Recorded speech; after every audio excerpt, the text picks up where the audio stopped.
नमस्कार दोस्तों, welcome to our SSC Hindi YouTube channel. तो देखिए, आप लोगों ने थंबनेल में देखा ही होगा कि 13 मई की जो करंट अफेयर्स है वो बहुत ही ज़रूरी है। देखिए, जो भी एग्ज़ाम आ रहे हैं उसके लिए जो हर एक दिन की करंट अफेयर्स ज़रूरी है। तो मैं जो भी लाता हूँ, देखिए, मैं सिर्फ एग्ज़ाम रिलेटेड लाता हूँ जो मोस्टली इम्पोर्टेंट रहेगा, और हर जगह से स्टडी करने के बाद ही, कड़ी मेहनत के बाद आपको यह करंट अफेयर्स दिया जाता है और जो एग्ज़ाम रिलेटेड रहता है।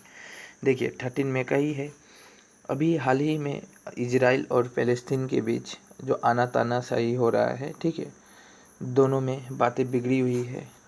दोनों पे अटैक चल रहा है। तो देखिए, हमास जो है, हमास ये क्या कर रहा है, इजराइल पे अटैक कर रहा है। ये करीब-करीब 400 से 500 बार रॉकेट से अटैक कर चुका, और इजराइल क्या कर रहा है, उसके रॉकेट को अब खुद का जो एंटी रॉकेट है उससे उसको विस्फोट भी कर रहा है। तो देखा जाए कि जो हमास है, ये अभी चर्चा में बहुत बना हुआ है, तो आप ज़रूर उसको कवर कीजिएगा। तो हमास का जो रॉकेट है उसका नाम है कासम, ठीक है? कासम रॉकेट से वो अटैक कर रहा है इजराइल पे, ठीक है? इधर नेक्स्ट क्वेश्चन पे आते हैं, बहुत ही ज़रूरी है, ये भी इम्पोर्टेंट है, एग्ज़ाम रिलेटेड है, किंतु बहुत वीवीआई क्वेश्चन है। भारत इंडोनेशिया नौसेना अभ्यास जो शुरू किया गया है वो किस सागर में शुरू किया गया है, एक क्वेश्चन बनेगा। तो अरब सागर में शुरू किया गया। वो किस तरह का अभ्यास है, तो फासेक्स एक्सरसाइज ये अभ्यास है। और भारत की तरफ से जो प्रयोग में लाई जा रही है वो जो INS शारदा पोत और चेतक हेलीकॉप्टर को इस्तेमाल किया जा रहा है, और इंडोनेशिया की तरफ से RI सुल्तान हसानुद्दीन और पोत, उसके बाद नबेग क्वार्टेट पोत ने हिस्सा लिया है। ये दोनों ये दो यूज़ कर रहे हैं, और भारत हेलीकॉप्टर, चेतक हेलीकॉप्टर और INS शारदा यूज़ कर रहा है। एक्चुअल में क्वेश्चन यहाँ से बस यही बनेगा, क्योंकि ये वन लाइनर है, वन लाइनर करंट अफेयर से, तो इसमें ज़्यादा क्वेश्चन बनेंगे नहीं आपको। देखिए, RRB NTPC का एग्ज़ाम हो गया, SSC GD का एग्ज़ाम हो गया, इन सब में वन लाइनर ही बनता है, और डायरेक्ट क्वेश्चन काटता है एग्जामिनर। डायरेक्ट क्वेश्चन यही बनेगा कि किस सागर में नौसेना अभ्यास की गई, तो भारत और इंडोनेशिया के बीच, तो वो अरब सागर में। और कैसा एक्सरसाइज था, तो वो पासेक्स एक्सरसाइज था। बस दो ही काफ़ी है, ये सब डीपली इतना नहीं पूछता है, ये सभी UPSC में पूछेगा तो पूछेगा, ठीक है? किस देश ने माउंट एवरेस्ट पर कोविड-19 विभाजन रेखा को स्थापित किया है, ये भी वन लाइनर बहुत ज़रूरी है। ये चीन ने यह स्थापित किया है, ये बहुत ज़रूरी है। संयुक्त राष्ट्र ने वर्ष 2022 में देशों की GDP दर कितने प्रतिशत अनुमान लगाया है, ये अनुमान लगाया है तो 10.1। और हमारे माननीय प्रधानमंत्री जी ने अनुमान लगाया कि GDP रेट हम लोग का अभी जो कोविड-19 की स्थिति है तो गिर ही चुकी है, 9 पॉइंट समथिंग कुछ अनुमान लगाए हैं। चलिए, ये इम्पोर्टेंट था, क्योंकि ये यूनाइटेड नेशन से जुड़ा हुआ क्वेश्चन है, ठीक है? Life in a clock tower valley, तो टूअर वैली, सॉरी, पुस्तक के लेखक कौन है, तो शकूर रॉथेर, ठीक है? ये याद है कि पुस्तक और लेखक से एक क्वेश्चन बनता ही बनता है, इसलिए जो इम्पोर्टेंट है मैं ला देता हूँ।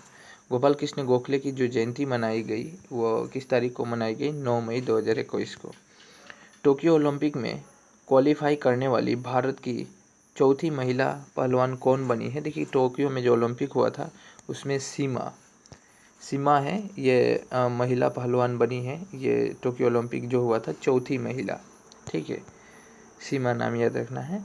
अंतर्राष्ट्रीय नर्स दिवस कब मनाया जाता है, तो बहुत ज़रूरी है, ये 12 मई को मनाया जाता है, क्योंकि अभी मई का महीना है, तो मई में जो भी चल रही है, जो भी डे मनाए जाएंगे हम उसको कवर करते जाएंगे। तो अंतर्राष्ट्रीय नर्स दिवस ये 12 मई को मनाई गई, ठीक है?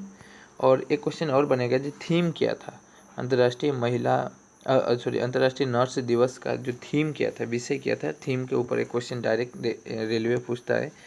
तो ये था nurse a voice to lead a vision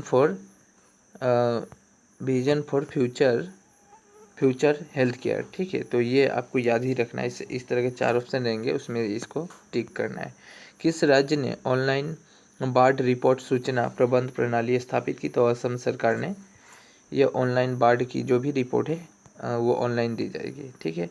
RBI ने किसे एग्जीक्यूटिव डायरेक्टर नियुक्त किया, बहुत ज़रूरी है, ये RBI से जो रिलेटेड क्वेश्चन है। अभी RBI ने एग्जीक्यूटिव डायरेक्टर नियुक्त किया है जोश जे कटर को, ठीक है? पीएम मोदी ने किस देश में आयोजित होने वाले G7 समिट में हिस्सा न लेने की घोषणा की है? तो उन्होंने ब्रिटेन में आयोजित की जाएगी, उसमें हमारे माननीय प्रधानमंत्री जी ने बोला कि हम इसमें हिस्सा नहीं लेंगे।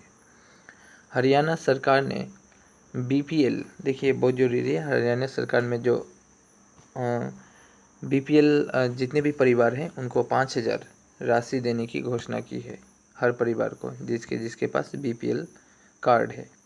ये राशन कार्ड होती है, बिलो पॉवर्टी लाइन, ठीक है, इसका फुल फॉर्म भी याद रखिएगा। किस स्पेस एजेंसी के ओइसरिक्स रेक्स अंतरिक्ष यान ने शुद्ध ग्रह वेन्यू से पृथ्वी की यात्रा शुरू की है? तो नासा ने। नासा से जो भी क्वेश्चन बनेंगे ये हम याद करते जाएंगे।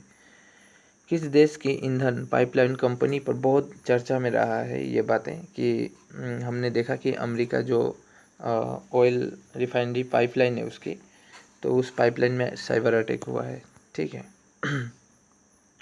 किस देश के दूसरे सबसे बड़े दालाहा बांध पर आतंकवादियों ने कब्जा किया? देखिए दालाहा बांध है कहाँ, तो अफगानिस्तान में है और उस पर आतंकवादियों ने कब्जा किया है, तो ये भी चर्चा में था। किस राज्य ने म्यूकोमाइकोसिस मरीजों का निःशुल्क इलाज करने की घोषणा है? देखिए ये एक ब्लैक फंगस है, ठीक है, और उसको क्या बोला जाता है? म्यूकोमाइकोसिस। ये फिलहाल 2 दिन से चर्चे में बने हुए हैं, तो इसलिए ये ज़रूरी है याद करना। तो महाराष्ट्र सरकार ने निःशुल्क इलाज करने की घोषणा की है। किस राज्य के राजस्व मंत्री आर अम्मा का 102 वर्ष की आयु में निधन हो गया? ये केरल के थे, ठीक है, ये राज्य के राजस्व मंत्री थे, वित्त मंत्री थे। नेशनल एसेट रिकंस्ट्रक्शन कंपनी ने नए CEO किसे बनाया है? तो ये आप देख रहे हैं, ये देख रहे हैं नाम, पद्म कुमार M नायर को। ये वेरी वेरी इंपॉर्टेंट है, दोनों ही VVI मारा गया है ये NTPC के रिलेशन से, क्योंकि NTPC में क्वेश्चन डायरेक्ट आता है। नासा के नए प्रशासक के रूप में किसे शपथ दिलाई गई? तो नासा वाला जो भी क्वेश्चन हम बोले हैं याद करना पड़ेगा, बिल नेल्सन को, ठीक है। G20 मंत्रियों की बैठक किस देश में आयोजित की गई थी? G20 जो मंत्री की बैठक हुई थी वो इटली में आयोजित की गई थी। वर्ल्ड टेस्ट चैंपियन 2021 के लिए भारतीय क्रिकेट टीम में 28 साल बाद किस पारसी यानी पेरिस की खिलाड़ी को चुना गया? अर्जन नागोसवाला। WHO ने कोरोना वायरस वेरिएंट B1617 को वेरिएंट ऑफ ग्लोबल कॉन्करेंट के रूप में घोषित किया है, तो ये WHO ने किया है, वर्ल्ड हेल्थ ऑर्गेनाइजेशन। देखिए ये ज़रूरी नहीं है कि हमारे 10 क्वेश्चन ही बने, कोई यूट्यूब चैनल में आपको 10 क्वेश्चन 15 क्वेश्चन दिखाया जाएगा, उससे आपकी कोई फ़ायदा होने वाला नहीं है। क्वेश्चन जितने बन रहे हैं उस पर हमको गौर नहीं करना है, कितना इम्पोर्टेंट रहता है हमें वही देखना है। कितने ऐसे क्वेश्चन हैं जो हम, कितने ऐसे करंट अफेयर्स जो है एग्ज़ाम से बनेंगे उसी को हम फोकस करेंगे। ऐसे तो बहुत सारे हैं, बहुत सारी बातें चर्चा में रही है, लेकिन वो हमारे एग्ज़ाम से कोई मायने नहीं रखेगी। जैसे कोरोना वायरस के ऊपर बहुत सारा क्वेश्चन है, पॉलिटिकल के ऊपर बहुत सारे न्यूज़ है, ये सब हम कवर नहीं करेंगे क्योंकि ये हमारी एग्ज़ाम रिलेटेड नहीं रहेगा। तो हम जो एग्ज़ाम रिलेटेड है उसी पे चर्चा करेंगे, ठीक है। और हालांकि कुछ ऐसी बातें हैं जिसको हम लोग थोड़ी डिटेल्स में जानना ज़रूरी है, तो उसके लिए सेपरेट वीडियो मिलेगा। तो बाय द वे कोई अगर नया स्टूडेंट है चैनल को सब्सक्राइब कर ले। ये मैं देखिए, ये जो मैं नोट बनाता हूँ ये लिख कर बनाया हूँ। हाँ, कंप्यूटर में टाइप करके उन लोगों का जैसा 4 ऑप्शन दे सकता था मैं, टाइम भी बहुत लगेगा, पर मैंने क्या सोचा, मुझे स्टडी करने में भी बहुत टाइम लग जाता है, क्योंकि पेपर, न्यूज़, इसके बाद बहुत सारे वेबसाइट को देखना, इस तरह के बहुत सारे हर जगह से डिटेल्स को लेकर जो इम्पोर्टेंट बनते हैं हम उसी पे फोकस करते हैं, इसलिए मुझे टाइम लग जाता है। इसलिए मैं कंप्यूटर में ये टाइप करके क्वेश्चन वाइज नहीं बनाता हूँ, डायरेक्टली लिख कर ही बना देता हूँ। तो अगर आपको असुविधा हो रही है तो ज़रूर कमेंट कीजिएगा, तो मैं कंप्यूटर में ही बनाऊँगा। तो बाय बाय, टेक केयर।